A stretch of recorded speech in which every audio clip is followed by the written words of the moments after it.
The Atlantic salmon. Over the course of its lifetime, it will travel from its birthplace in the rivers flowing into the North Atlantic, up north as far as Greenland, and back again to lay their eggs. It's an epic journey, but the majestic salmon run may become a thing of the past. In the U.S., the Atlantic salmon is federally endangered. Pollution and pesticides have severely affected the river habitat. But there's one thing, more than any other, that has devastated their numbers. Dams were the primary and remain the primary issue, and those dams could be as small as a culvert at a road crossing that the salmon just can't get up and over.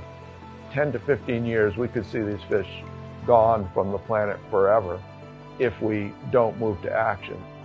Dwayne Shaw manages the Down East Salmon Federation hatcheries in Maine. Over 200 years in the United States, there have been attempts made to maintain, restore, and perpetuate the Atlantic salmon.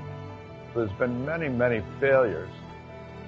We've adopted the technique developed by Peter Gray, and as it turns out, it's working quite well for us. Peter Gray ran a hatchery on the Tyne River in Northumberland, UK. When he started, the river was heavily polluted and dammed. The salmon population was almost non-existent. Peter's unique methodology, alongside habitat restoration and pollution reduction, contributed to one of the biggest salmon recovery success stories in Europe.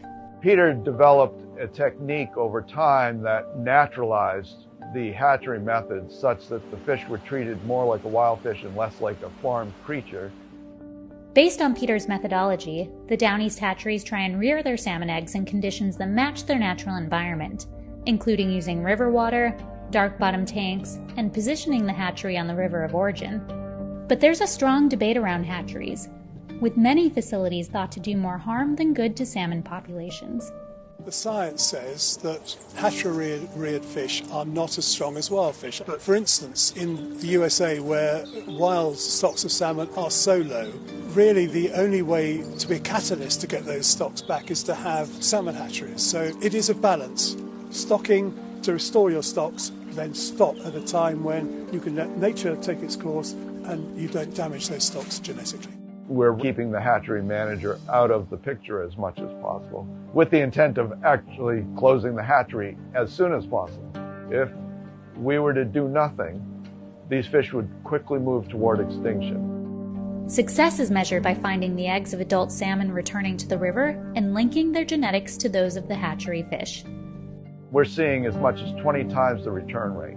That gives us hope that, in fact, we can turn things around much more quickly.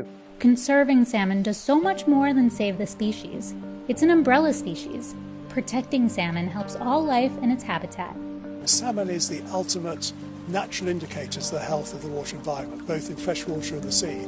If salmon are running in abundance, then things are okay. Tell us what you're doing to preserve the health of the planet for future generations. Send us your messages on social media using the hashtag #CallToEarth.